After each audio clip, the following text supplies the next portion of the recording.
Welcome. I am glad to see everyone today, and I am also happy to say that we have no die-hard Patriots fans here. The score, if you're curious, is now 26-7 with the Patriots winning. In all sincerity, it's wonderful to see a room filled with women that I love. This summer, after the umpteenth person asked me how I was managing so well with my husband's decline and terminal diagnosis, I realized there was no handbook on correct ways to handle a crisis. I thought about this question every time I was asked, and the answer for me was always the same. It is the women in my life who have sustained me. Whenever a crisis has occurred, these women who are in this room today, have been my friends, my mentors, my inspiration, and my why I have been able to handle all my tough days. So hosting this tea is a way to say thank you. Thank you for sharing your stories, your resilience, and your strength.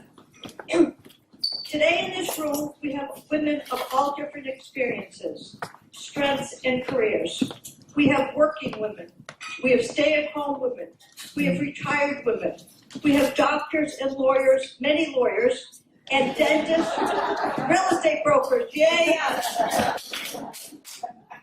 Designers and architects, bankers and bakers, and even candlestick makers, authors and CEOs and presidents of huge companies. We have married women and single women, widow women, and women who are transitioning careers and direction. We are all so different, but we all have one thing in common. We are worried about something. We all wish something in our life was different or easier or better. Who we are today is just a point of reference.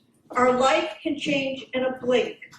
A phone call, a bad diagnosis, a bad conversation, or an unexpected event. We all take turns sharing in pain, problems, and catastrophes. The topic of overcoming adversity is one not often discussed. I have heard of no course in high school or college, yet it is a lesson we all need to prepare for.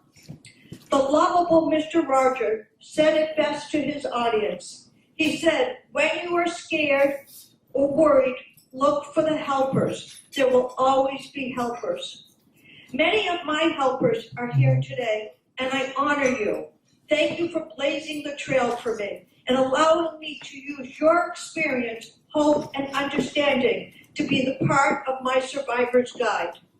Today, I am delighted to present to you three of the most inspirational speakers who have overcome the most painful of experiences and yet have been able to inspire others through their personal devastation to a place of fulfillment and peace.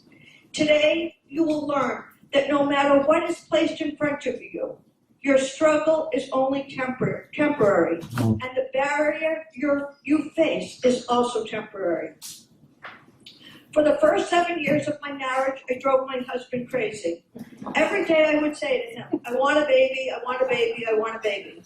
I can tell you now, 35 years later, I don't want a baby. So without further ado, let's take a look at what true resilience looks like. My very first speaker will be Nancy Boucher.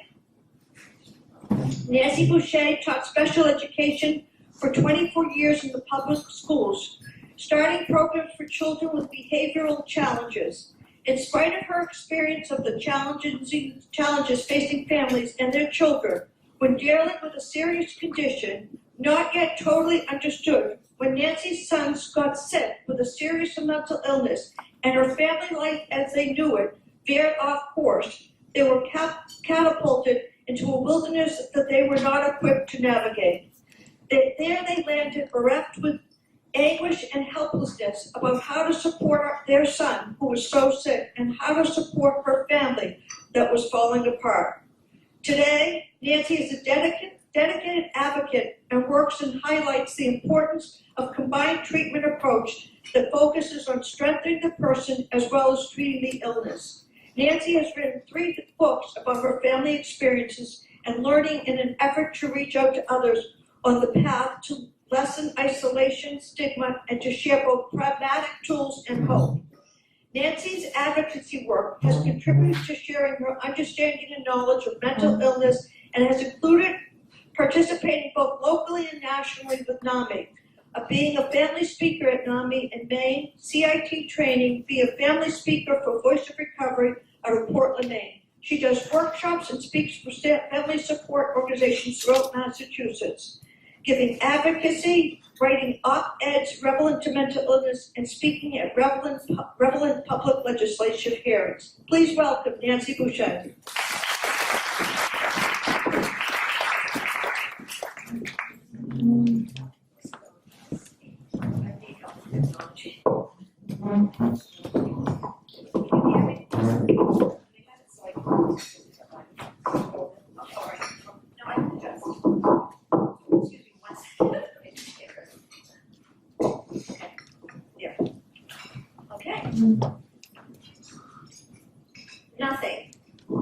Nothing can guarantee immunity from mental illness.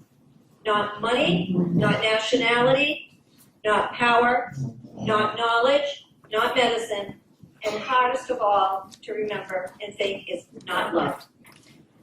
And nobody did anything wrong by getting sick with mental illness.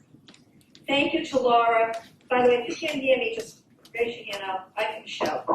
Okay, I guess I can shout. Okay.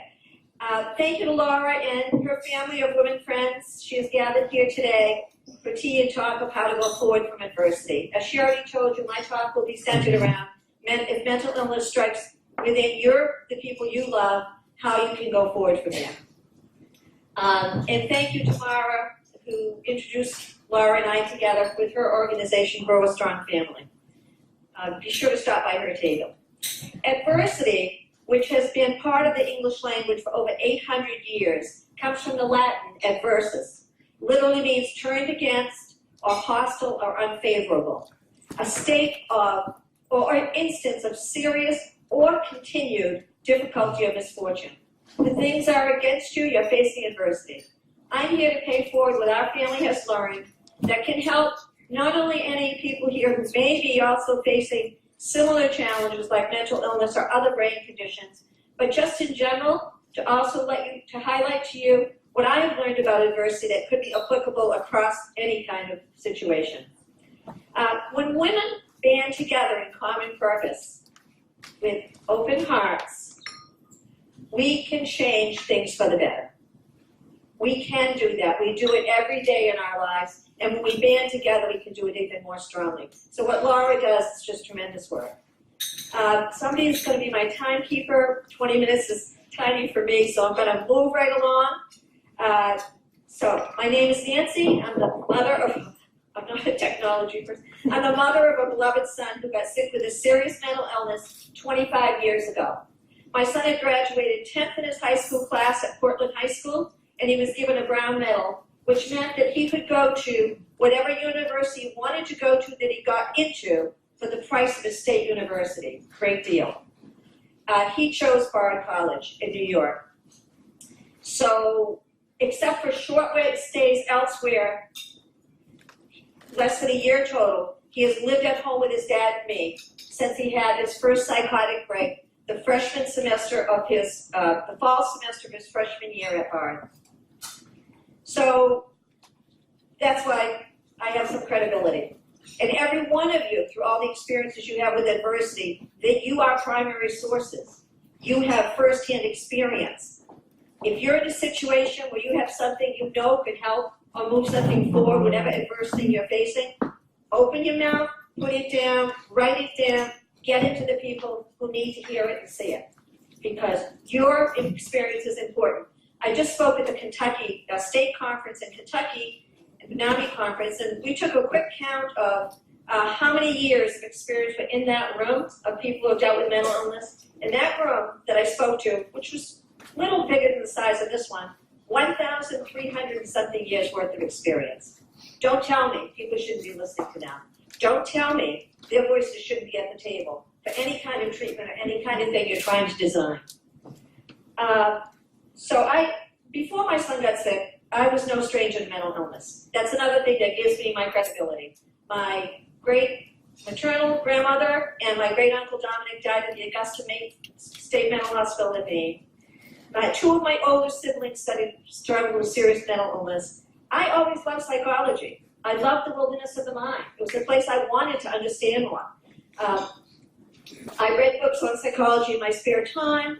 My mom saw that interest in me, and early on she sought out help for me to support my two siblings. And I willingly gave it because I found it interesting and I was able to do it for her. After a stretch, so when my youngest brother died tragically at 17, followed a year later by my mother's death, talk about adversity, my dad sank into an intractable depression. At times, his grief led him to talk or behave destructively. Eventually, after he had a stretch of not sleeping for more than a week, two siblings and I got him to the hospital. I ended up being the one to talk to the psychiatrist. He got admitted to the state hospital. He did not have a mental illness. He was just stuck in a place of bottomless grief. His stay there helped him. Those places are still needed to help some people. And sometimes we make changes in societies. We think, everybody should have a chance to be in the community. Sure, they should. But some people need more than that for a period of time in their lives. So I was a social major in college. I went on to start programs, as she's already said, in public schools for children with behavioral and emotional challenges. And I always listened to the kids. They were my teachers. If I could see them, I could reach them. If I could reach them, I could teach them. And so I always learned you first have to see the person in front of you. Even Hippocrates said in terms of medicine, it's more important to see the person the disease has than the disease that has the person.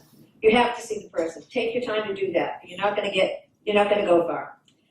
Yet, I was still so unprepared when my youngest son got sick. And I had quite a background there, you can see. I was not, uncomfortable with that area. So, Clem, here Richard and I, my husband, we're going to be, how many years this year? 60? It's going to be 20, 50 years? Really? I don't pay attention to numbers that much. Anyway, we're at home. My oldest son's at NYU. Clem has gone off to Bard. The two of us home together, back to cooking lovely meals. We got the music on, everything's going. The phone rings. It's the phone. I pick it up, and Clem goes. I say, hi. He says, Mom, you're a bitch. I thought, oh my God, what's going on? Something terrifying is going on with my boy. And that was the beginning of our spiraling into what we've lived with for 25 years. And the fact I'm here and I can smile and I can laugh lets you know you can go forward from things. The only thing I really have real trouble with is this bike. So I want you to meet my son. And I'm going to bring you into my family. I'm going to interweave just some talk and some readings. And I am going to talk fast because I want to get as much out as I can in 20 minutes. But please don't hesitate to ask me to talk louder or to slow down. So this is what I gave to my son when we dropped him at Bard, because I want you to see Clem. Just to back up a second, my oldest son, when he graduated, went at NYU. I'd written a book of letters and poems from a woman to her son, and I gave it to him when we dropped him off at college. And he said, Mom, that was the best gift I've ever gotten. It was capturing him. I'd written all year long while I worked as a student on writing. I would write to Ezra. And so Clem, second child, he got one song. So this is it. My mother's song to you. I have been watching your walking, and I have been hearing your talking, and I have been watching your doing for years. And now, before I hug you tight, and before I watch you go through my blinding tears, I want to let you know what you have given to me. You gave me your friendship. From the time you were young, you could already see into my heart. And through your responses to me, there was so much you told me about yourself. You have empathy developed beyond your years. You have a soul that is kind, and you have a heart that can reach beyond your own needs. You called me on walking my talk and pushed me to be honest with myself. And through this, I saw who you were becoming, a person committed to making his words and actions match, developing integrity. You brought me joy. Clem was like those little kittens on 2 feet, so cute.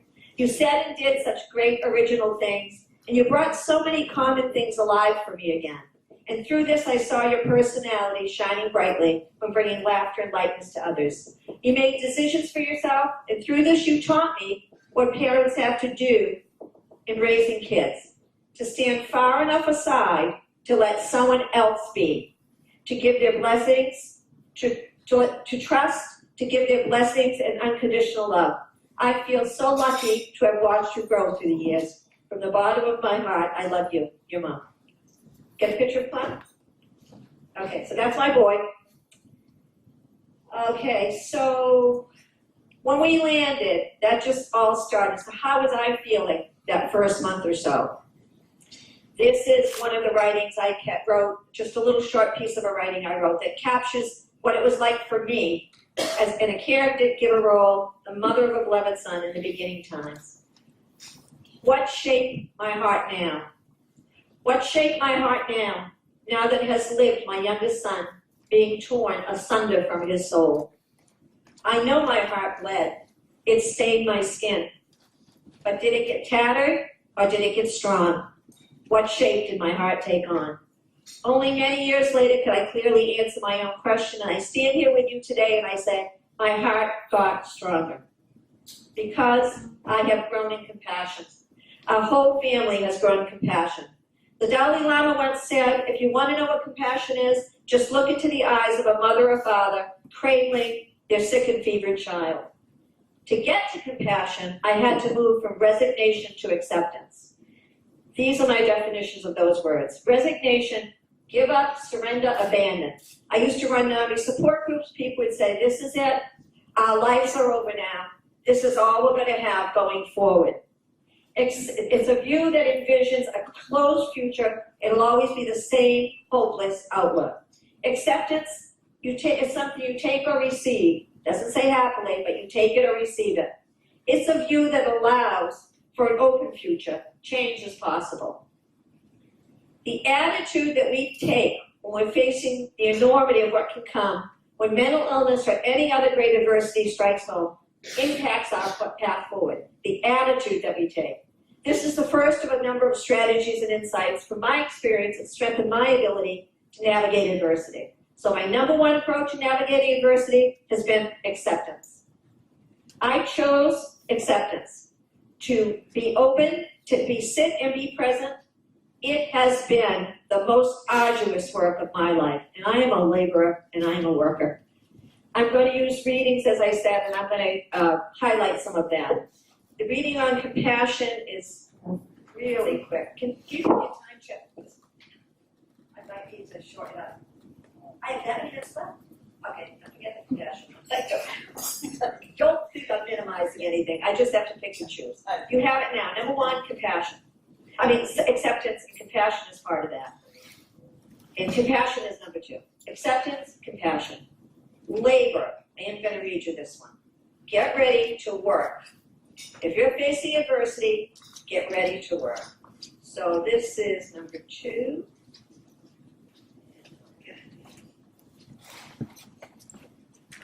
Oh, sorry, from this book. This is called Wings and Ladders.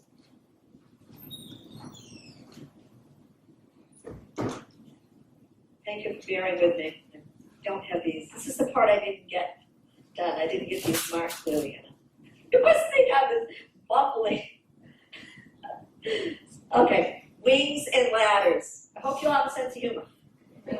Many times I wished for wings. Wings that would help me soar beyond the sorrow. Wings of freedom. But as long as our son was bound in pain, freedom was not possible on any wings. Many times I longed for wings that would raise me high into the sky so I could get a better view and maybe a better understanding of how to get through the day. Most of the time I wished for wings for our son, to lighten his body and spirit and bring them together as one. None of my wishes came true with ease. I found the best course might be to build a ladder that we could climb. Time to get to work. That's one of the biggest things. The labor that you need to do when adversity strikes will need your heart, your head, and your hands. It will need you to roll up your sleeves and get down to business. The next thing I have on the list of things that help me with adversity is set new routes and habits. Habits and routines can anchor a day. My second book is called Replanting Lives Uprooted by Mental Illness, and Mara, who will speak, runs support groups that pick up on some of the seeds in this book. And really, you need to have roots will hold you. And we couldn't do the same things we did before as a family. Our son's illness impacted his brain. It's a major brain condition. But we could adjust. And habits and routines help all of us feel security. We can feel the feet, our feet on the ground and the ground beneath our feet. So set your roots and habits. One of the things that my husband and I do every day is we play Scrabble. He's currently 12 games ahead of me. Anyway, Clem loves it when he sees us play Scrabble because that helps him see some things stay steady. No matter the storm, no matter the trials, some things can stay steady. Find them. Don't look big. Don't think giant. Little things. Coffee ride with his dad. That's a daily routine. Routines and habits, huge. Ask for support. Laura's already brought that one up quite in depth. Ask for support from family and friends. If you're dealing with an adversity that other people have dealt with, they're more likely to have their hands open to you already and the casserole's coming. With mental illness, a lot of people are still afraid of it. It's scary. And one of the reasons people get afraid of things is they don't know what to do to help. I saw that in teachers when I was in school. I dealt with all the kids that were on the fringes. I loved them.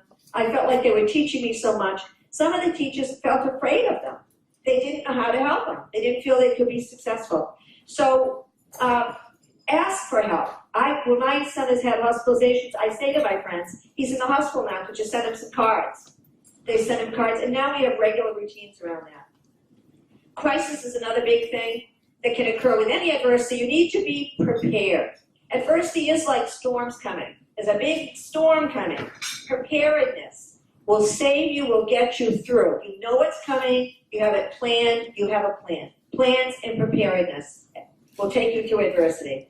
My latest writing is on a handbook for families who are dealing with mental illness crises at home that can escalate and lead to very serious conditions, including death, and how we made a plan that I'm now passing on to others.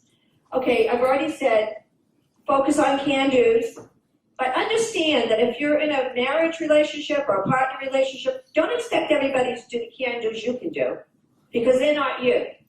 So let everybody find their own can-dos, as my husband and I have each with our son. In the beginning, I started thinking, oh, I got this one. I know what we all need to do around the table. They all had gone before I even finished introducing the first thing I had in mind. And that made me, okay, Nancy, what do you learn from this? Everybody has to find their own can-dos.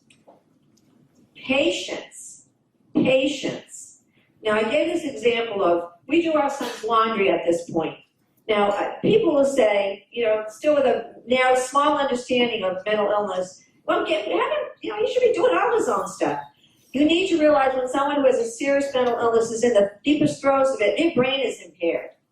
It's like, I use a comparison, what if you knew somebody who lost all their limbs? Would you be saying, up now, let's go, laundry, fold, wash, fold, dry, put away? The good news is, he accepts the help. He has immense gratitude for it. For years, he wouldn't even let us near his stuff.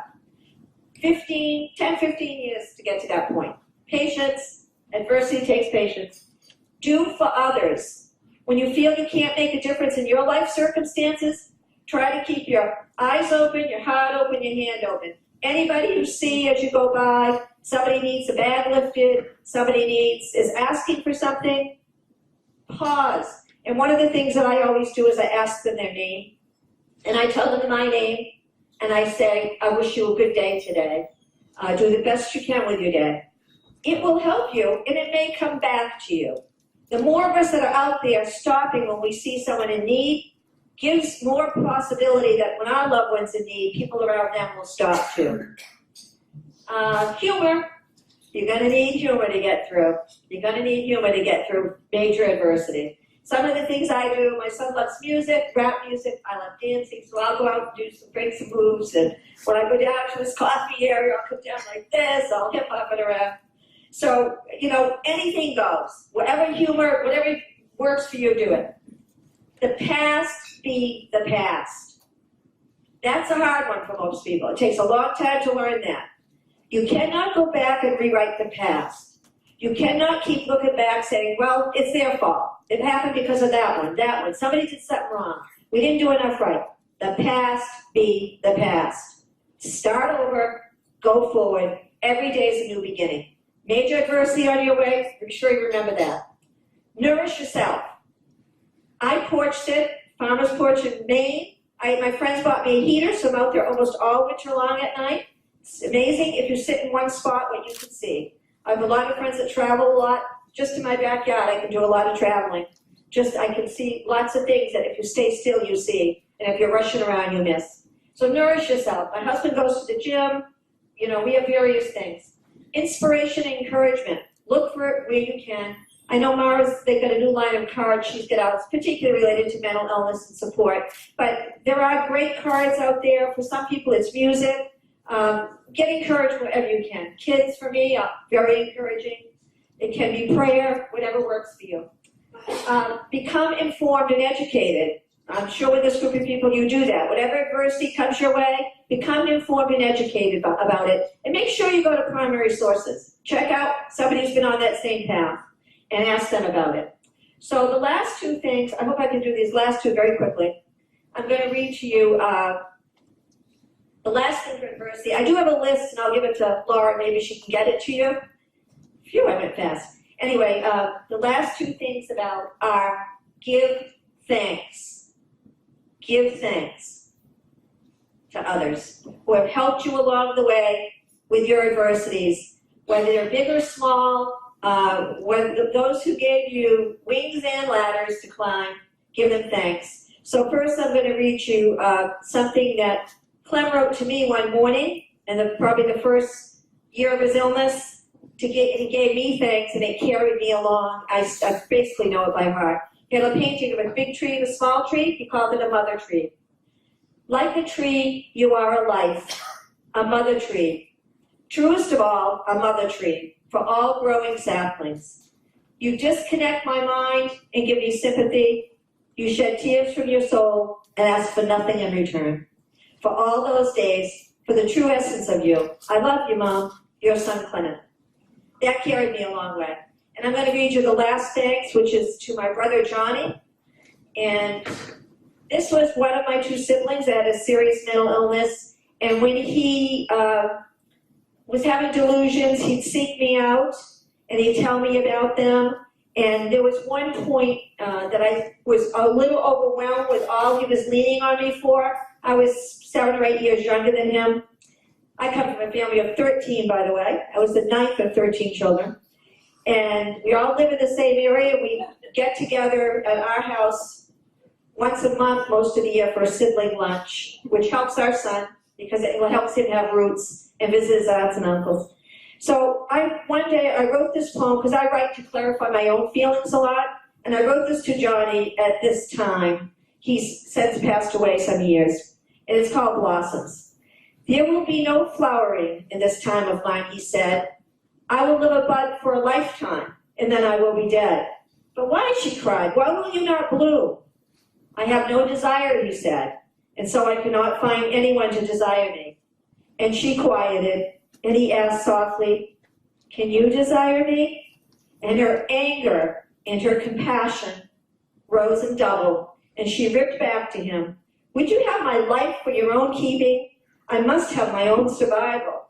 And then, but know that if I could, I would knit you a bud covering to keep you safe from winter's chill. Until season's enough, you have been a bud.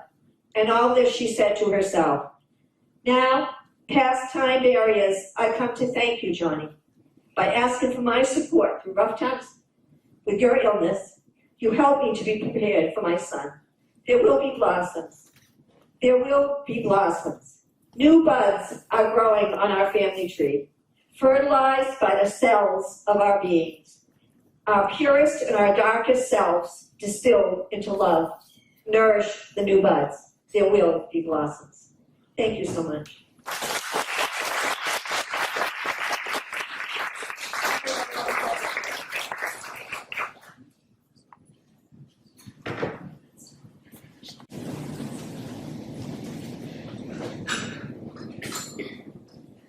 Thank you, Nancy. Our very next speaker is Kimberly Napier, who is a certified life and business coach who helps women create life and business they love with meaning and fulfillment. Prior to coaching, Kimberly led a successful corporate 22-year-old career in marketing, where she helped shape the purpose behind some of the most iconic brands. She now leverages her expertise to guide women to unleash their purpose in the world. She is the owner of Elevate Your Extraordinary, an international coaching business and mastermind for women entrepreneurs located in Bradford Mills in Concord, Mass.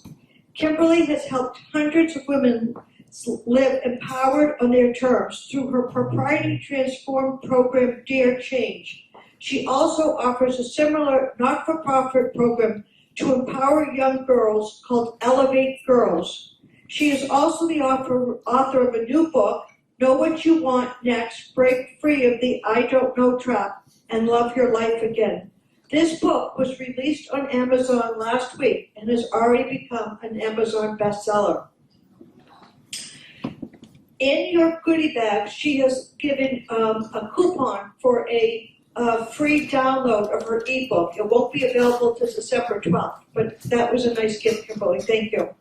Kimberly has an MBA from Babson College and is certified in positive psychology and is a professional certified coach with the International Coaching Federation.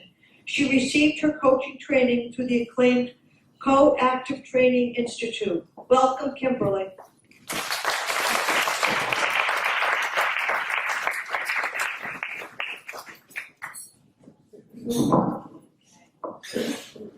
Thanks, Laura. Thank you all for being here. Can you hear me okay?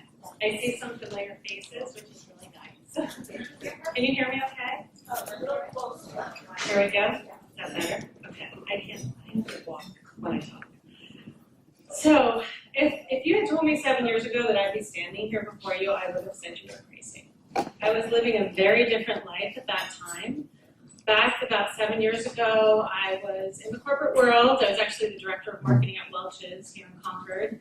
And I had probably what looked like a perfect life on the outside. I had a beautiful family, a husband, 2 kids. I live in Carlisle. I had a beautiful home. Everything really looked pretty perfect. But inside, it wasn't so perfect. Inside, I was feeling really detached from myself and really caught up in the hamster wheel of life, trying to do everything for everybody, trying to move ahead, trying to hold together a corporate job and a family, and really just be perfect. And at the same time, my marriage was failing. It was like a secret that I was holding. It had been failing for years. And I finally got to the point where I couldn't do it anymore. And I got up the courage to tell my husband that I was leaving. That day was the last day that I would ever see my husband alive. That day we both went off to work, and the next time I saw my husband, I had found him and he had taken his life. This clearly brought me to my knees and broke me. All I could think about, honestly, was what am I going to tell my girls? How am I going to help my girls move forward? I couldn't even think about myself at that point. It was really all about them. And I started to put together our broken life, and we started to go on with our new normal. Unfortunately, we did have a lot of support in this community, and I'm so grateful for. And I finally settled into my new routine. I went back to work. I actually presented at the national sales meeting, and I felt really good. I said, okay, I think I can do this. My girls were settled back into school just 3 weeks later. And then I got the call from my mom. And it was one of those calls where you know something's wrong. And she said, are you sitting down? And I thought, oh no, who died? And she said, and my mom is from New England, and she said, it's your father. And she said, and I said, okay. I knew that my dad was sick. And he had honestly been in and out of episodes over the past 10 years. So it wasn't a surprise that he had passed, but what I learned was that he had actually decided not to go through treatment with one of his episodes because he couldn't handle what had happened to me, his cancer. So that was very hard because 2 men in my life within a month were gone. And somehow I felt responsible for both of them.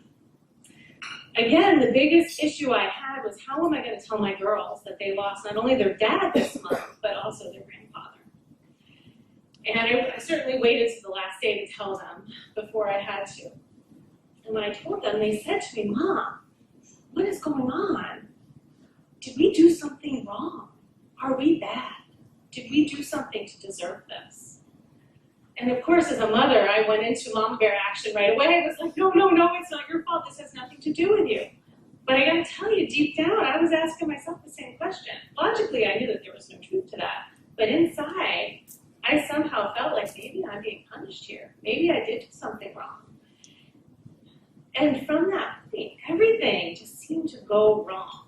It was like everything I was feeling on the inside had manifested on the outside. Everything in the house started to break. Everything started to leak. We had an ice storm. You guys maybe remember this. I was forced to move out of my house with 2 kids and a golden retriever who weighed about 90 pounds and go live with friends. Like, there was no way I could hide from this anymore. I had to ask for help, which I never did. So I was forced to ask for help. And it just seemed like everything started to down spiral. And I got what I thought was the biggest blow on Christmas Eve, which was the lovely letter from the insurance company saying that I was not going to get insurance money because it was a suicide. Now, this letter came, and I opened it 20 minutes before I was going to have 50 people over my house for an open house on Christmas Eve. So I literally just laughed out loud because I didn't know what else to do. And I had a glass of wine, and I said, I'll figure it out. So the next day, the real final blow came. It was Christmas Day, of course, and we had decided to sort of break tradition and go to some friend's house and do something a little different that was going to be more fun for the kids. And when we were there, my daughter has a severe peanut allergy, and she had asked, do these cookies have any nuts in them?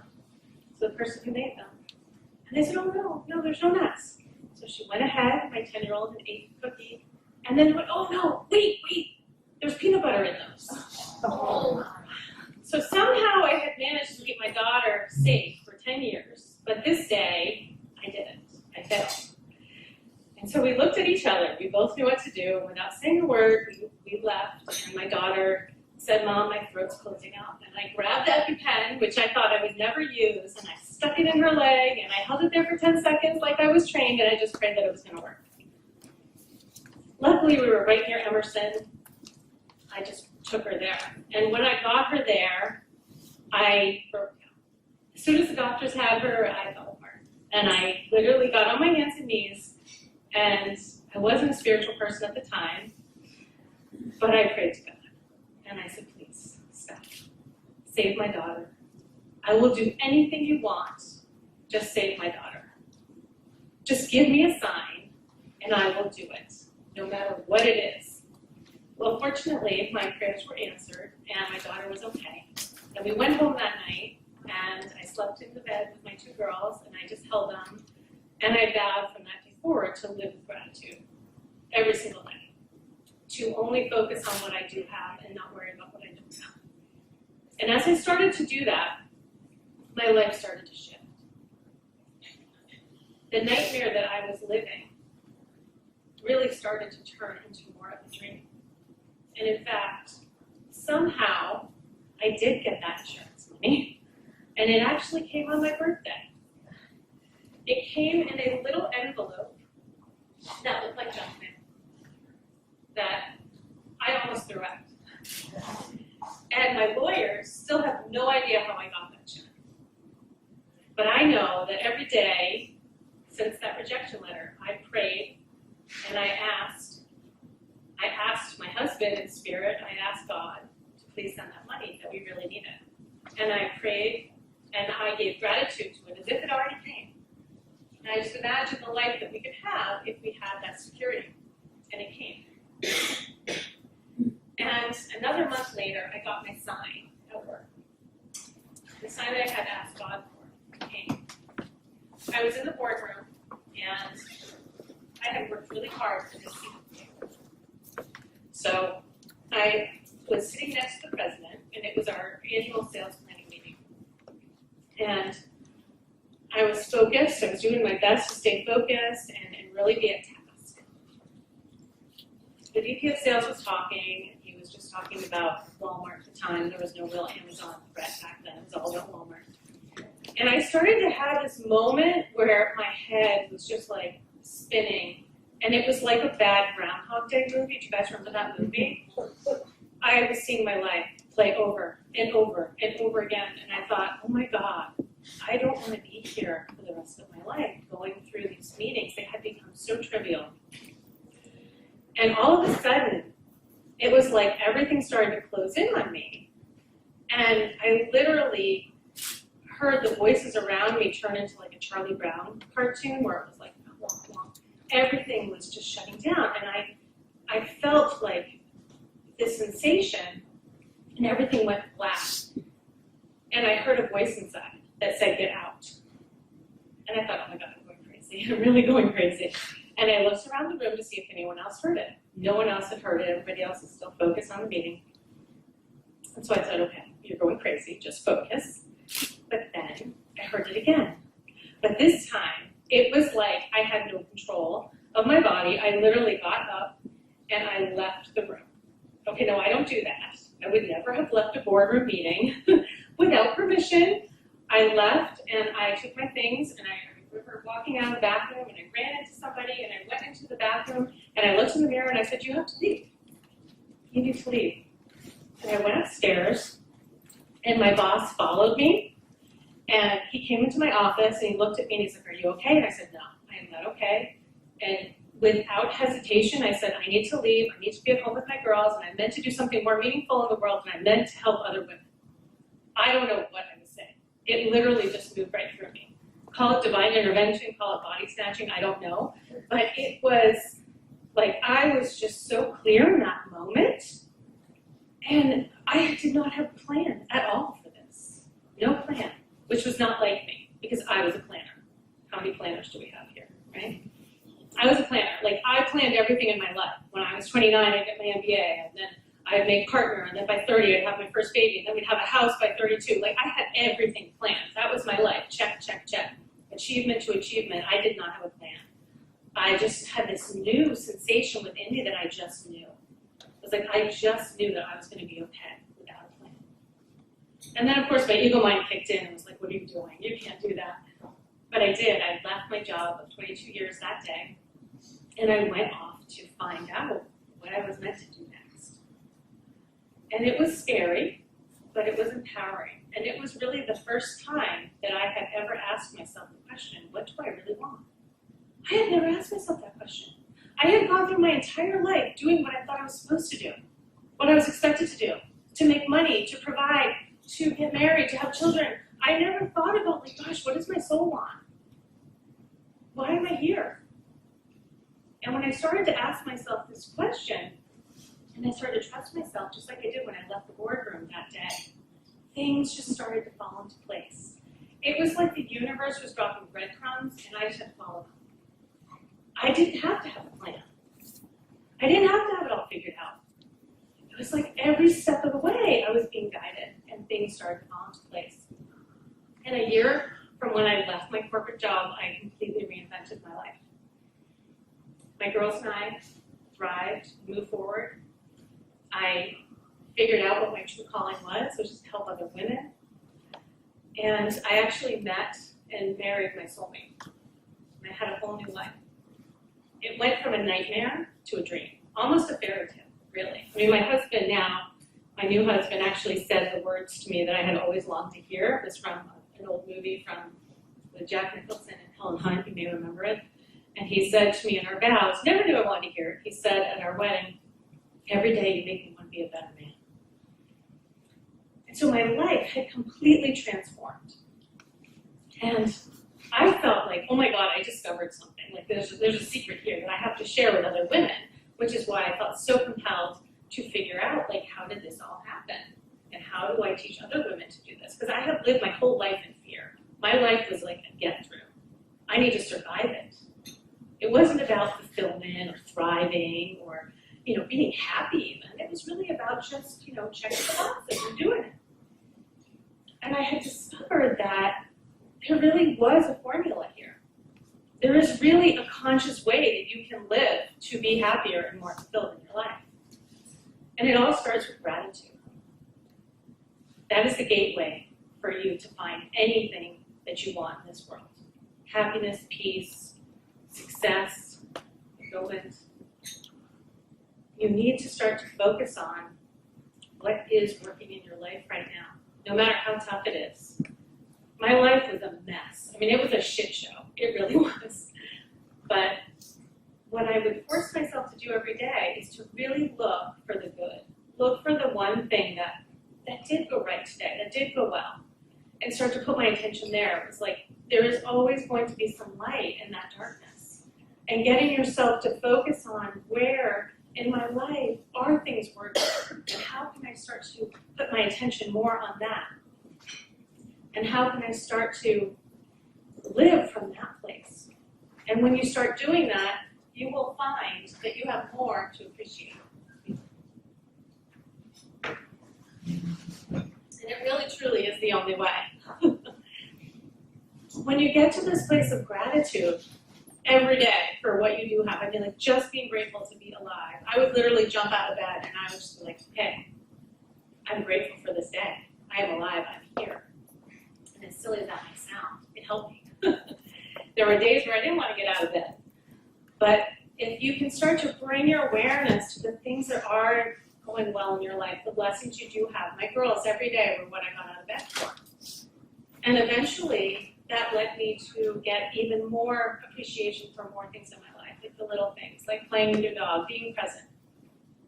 Focus on what is working. Ask yourself that question every single day. What is going well in my life? What do I appreciate? Bring that awareness to it. And the other thing that was very clear to me when I was going through this journey was that I was not going to be defined by this. This was not my last chapter. This is not how I was going to be referred to or remembered. I wanted to create my own story. And so if you are faced with a situation where it feels hopeless and impossible, the only one who can help you is you. You're going to have to be the one to move yourself forward. There's no one coming to save us, unfortunately. I was kind of hoping for the prince and the horse and all that, but it didn't come. I had to do the work, and then I got the prince after. But you got to do the work. You got to own your path. You have to own your path forward. And if there is something that's not working in your life, ask yourself, what can I own here? Because that's powerful. You have the power to shift things with your mindset, with your actions. If you start to behave differently and bring your awareness to it and take the action, things will start shifting. Now, you can't change people, but what you'll see around you is that the circumstances start to shift. You start to see that when you are different, people respond differently to you. When you are actually taking action that's in your best interest, you will attract more of that. And so I invite you to ask yourself, if there is something broken, like, what can I own here? How can I help myself move forward here? And I gotta tell you, when you start doing that, people aren't gonna like it so much because you start putting up boundaries and you start putting yourself first. Not everybody's gonna be comfortable with that. You might find that people really don't like it. And you're gonna have to learn to let go, the big one, of what other people think. One of the things I learned in this journey was I had some amazing people who supported me, and I also had some amazing people who I thought were amazing, but could not handle what had really happened to me and couldn't be comfortable with the choices I was making. And if I had followed their advice many times, I would still be in bed. So you've got to go inward for the answers. You all have the answers within you. You know, your soul knows what you need and what it is that you're meant to do, but you've got to listen. And you've got to create the space to slow down. So if you can get rid of the chatter, if you can get rid of the expectations that you get from others and really start to listen to what your soul has to say, you will get the answers and the guidance. And for me, that's how I was able to really start to get my path moving forward, was to connect in. And once I did that, I found everything was right there. And to follow those signs. I will tell you just a quick story. The way that I got onto this path right now was listening to the little whisper, that little nudge that we get in our soul, to actually talk to someone on a plane. okay? Normally, I was the type of person who'd be like, I'm gonna talk to anybody, put my headphones on, and we'll look down at the book, and don't even see me. But I had made a conscious choice moving forward that in my life, I was gonna do things very differently going forward. And so I would go out of my way to speak to people. I would be open. I would go out of my way to be friendly. And so when I was on the plane coming back from Canyon Ranch, yes, I did do that. I invested in myself for that. That's another one. I was coming back and I turned to the guy next to me. And I said, so what do you do? He said, oh, I work for a software company in California, of course, right? He starts going on. And he asked me what I do. I said, well, I'm thinking about becoming a coach. And I thought, he's not going to know what a coach is, because people don't always know what a coach is. And he goes, oh, everyone should have a coach. And I thought, oh yeah, you're from California, of course you do. And then he went into his bag, he pulled out a book, and he said, you need to read this book. And it was called Flourish. It's by Martin Seligman, and he is sort of the grandfather of positive psychology. And I said, okay, I will. And so I went home and I ordered the book from Amazon. Of course, it sat on my bedside table for a month. But then when I did pick it up, 2 pages in, I knew what my purpose was. I knew right away this is what I was meant to do. And I went to study positive psychology, and like I said, all the steps aligned. I literally got the last spot in the class, it started the next week, it was right after I left my job. And I got the very last spot. It was divinely created for me. When I got there were 200 people there, and they were talking about how hard it was to get in the class. I just kind of squeaked in. Once I got in there, everything lit up. I found my work in coaching. I met my husband now, who was a coach in my program, and everything just started to spiral upward. So I just want to leave you with this. Follow the breadcrumbs. Listen to your soul. Know that your truth is trustable. You can relax into it, and you can let it set you free. Thank you.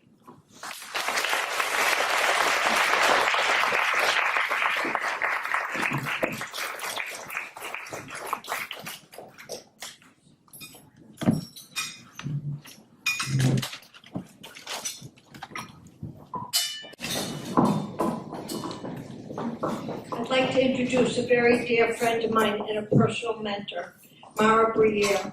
Laura founded Grow a Strong Family, a nonprofit organization which offers families uprooted by mental illness and brain disorders support, resources, materials, compassion, and permission to learn and grow. Mara enjoys putting together materials informed by research and sharing the tools and strategies on the organization website, growastrongfamily.org, as well as through the agency's coaching program. Please give me a nice round of applause for Laura Baliestero.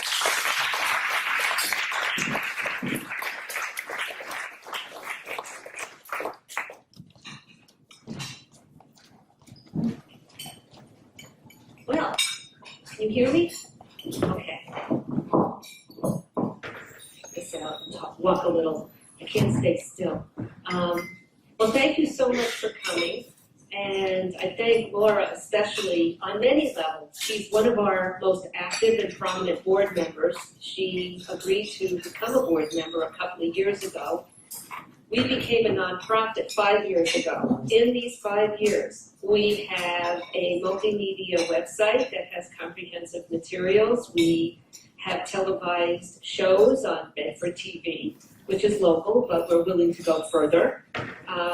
What else have we done? We've self-published 16 books.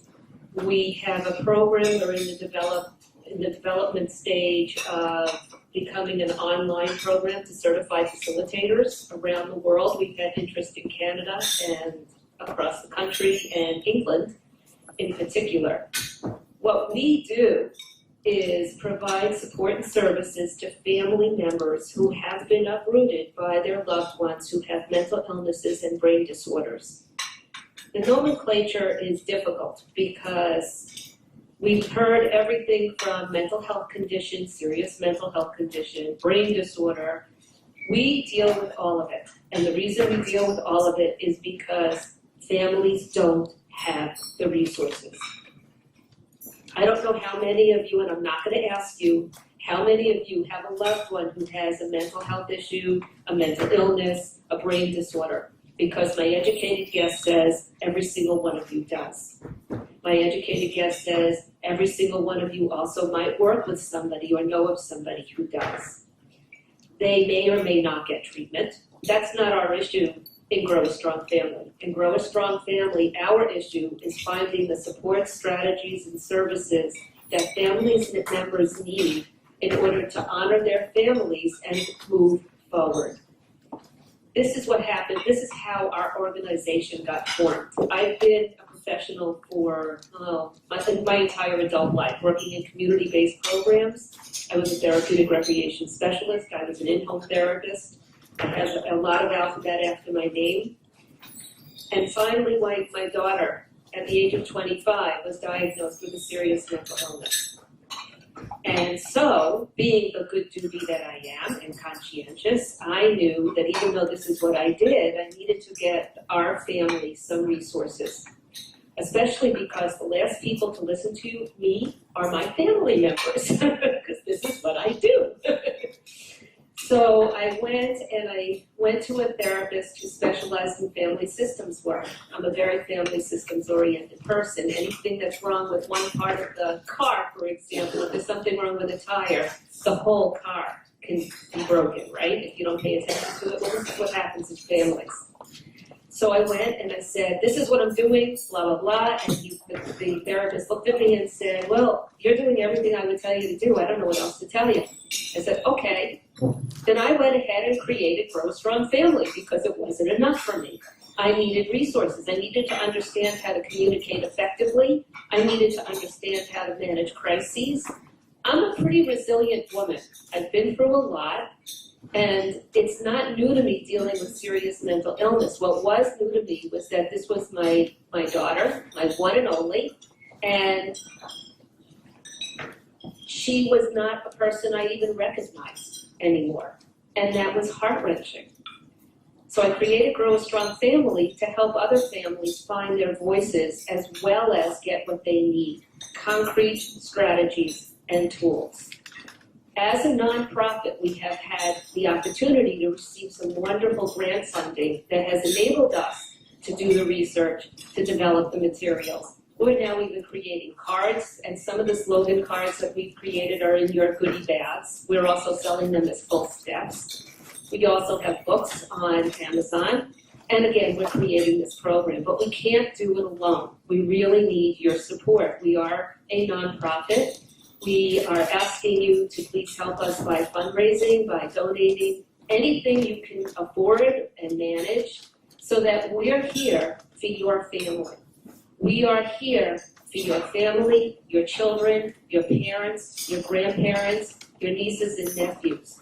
We are here for multiple generations, and we are not limited to Bedford or Carlisle or Concord, Massachusetts. I regularly do support groups or workshops or coaching. We have a coaching component which is totally customized for your family for all over the country.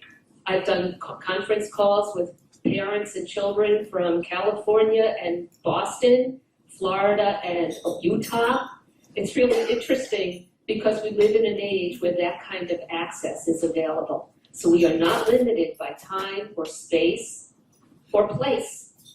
We also do visit our website. It is a comprehensive multimedia resource that's constantly being upgraded. We have a blog. I try to make it interesting. Sometimes I don't know. It's certainly not regular. It's always when I get motivated to do something. We're doing a lot of advocacy work. We're asking for families to have their voices heard. We really believe strongly that if you don't share your story, then this remains in the closet. You will not get the support. You will not get what you need. And certainly your loved one won't either, because it's been quiet. So I know that Laura has put on your table some envelopes, and you can give us your credit card number, or you can take it with you and send it. You can also donate directly on our website. If you have a car or a boat, a motorcycle, you can donate that on our behalf as well. We have a link for that on our donation page. And if you have any questions, feel free to get in touch with me. I'll be here, of course, today, but at any time. You can always contact us through our phone, email, contact sheet, Facebook pages. We're really available because my firm commitment, and this came about as an in-home therapist, and I bring it forth to you today, is to make sure that family members are not feeling isolated and alone more than you already are. You need to know that it is very typical to feel left of center or right of center, that you can feel overwhelmed and lost. We always say, who brings the casseroles? Nobody. Nobody brings us casseroles. And yet, for many of us, we're also experiencing a deep sense of loss and a grief that doesn't necessarily go away. We are losing our loved ones in very real ways, and they too are losing pieces of themselves. And knowing how to navigate that effectively and efficiently gives everybody the opportunity to grow, to not be stuck, to rebuild, to transform, to look for the silver lining, to look for the gratitude. So on that note, I want you to finish on a sweet note by enjoying your desserts. And I look forward to working with any of you and every one of you at some point. Thank you.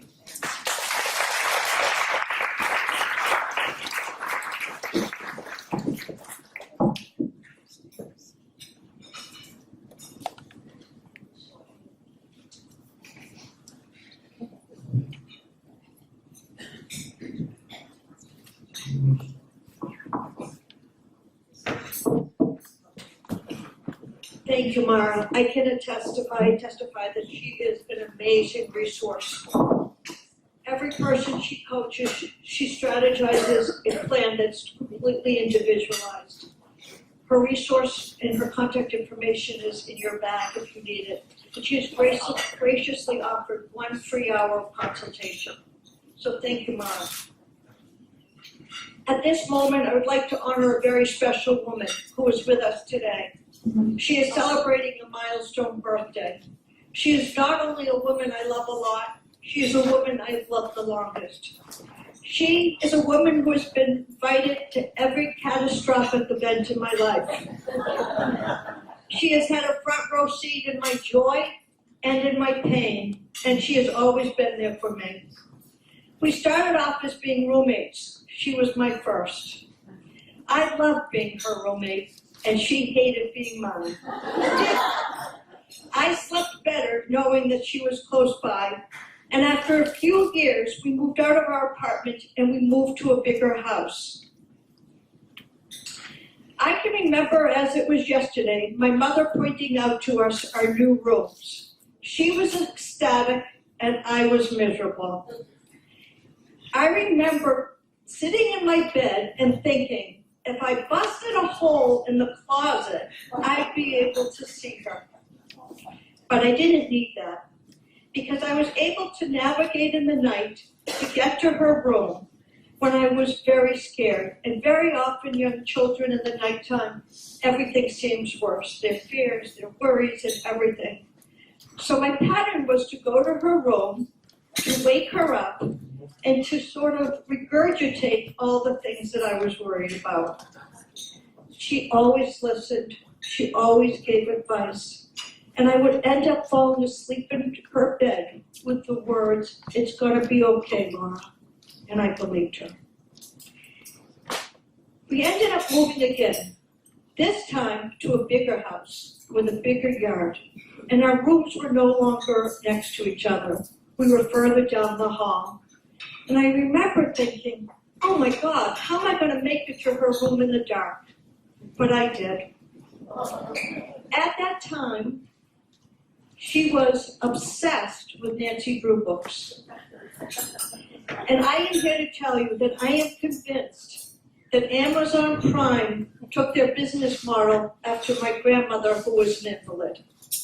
And what my grandmother would do is, she would make sure that every Nancy Drew book, the day after it was produced, was delivered to my sister. Her biggest pride was that Charlie got the Nancy Drew books before the library did. And she loved these Nancy Drew books. and she would read them ferociously. And I have never read a Nancy Drew book. I didn't have to. She read every single Nancy Drew book for me. She told me what it was about. She told me every chapter, what was coming, what she expected. But the night terrors continued to come, and I would be so scared. And after hours, when it was dark in my hall, and my mother had said lights out, she would be under the covers with a flashlight reading her Nancy Drew book. And I would come in her room and I would tell her, I was worried about this, I was worried about that. And she would assure me and reassure me, and she would give me advice. And even at this time when I was a much older girl, when she said to me, Laura, it's gonna be okay, I believed her. Well, life happened. And she moved far away, not so far away. She's the mother of 2 grown sons. She's the grandmother of 2 boys. She has an active practice with tons of patients. And to this day, no matter if I call her in the day or the night, she always makes me feel like I am the only person in her world. She offers advice, she offers wisdom, and if she doesn't know the answer, she always knows someone who knows someone who knows someone that will get it figured out. I have seen her cancel an entire day of patients to rush home to be by my side. I have seen her drive through the night because she didn't like the way my mother sounded or something felt up. She has constantly been there for me. And if I could give everyone in this room something special, I would give you a sister or somebody in your life like I have. So I'd like you to wish her a very happy birthday. And as Piglet said to Winnie the Pooh, I hope you live to be 101 days old. And I hope I live to be 100, because I would never want to live a day without you. Thank you.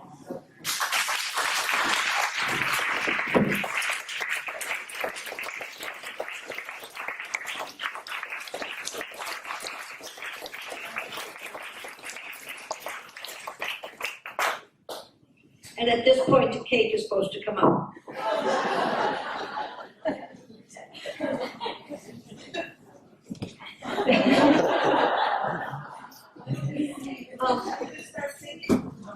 Yeah, we can start singing. Happy birthday to you. Happy birthday to you. Happy birthday, dear Shirley. Happy birthday to you.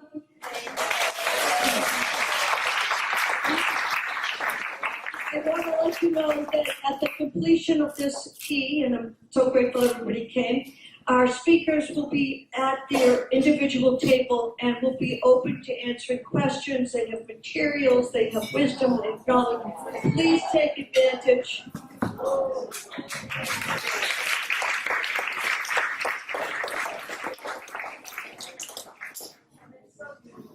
Thank you, Jennifer Vino. Jennifer has been my creative consultant for the last few months, and she does everything from gift organizing to baking. You'll all go home with one of her amazing cupcakes today, and I hope you enjoy it.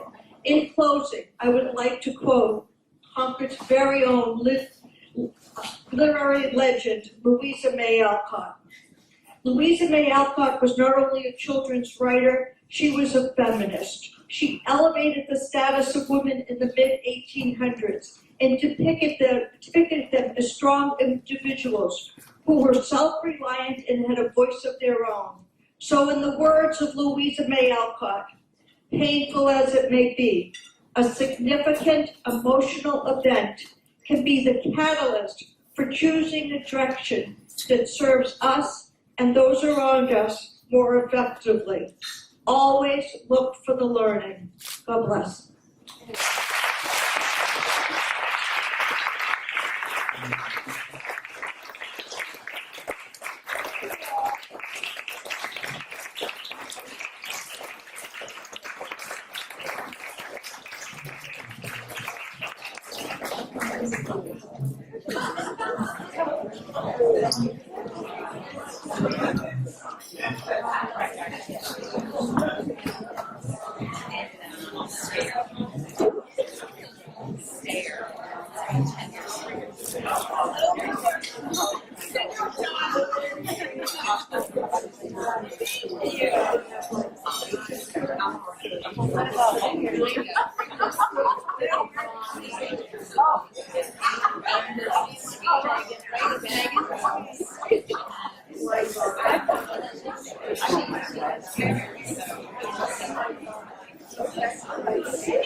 Well, whoever we were just talking about, it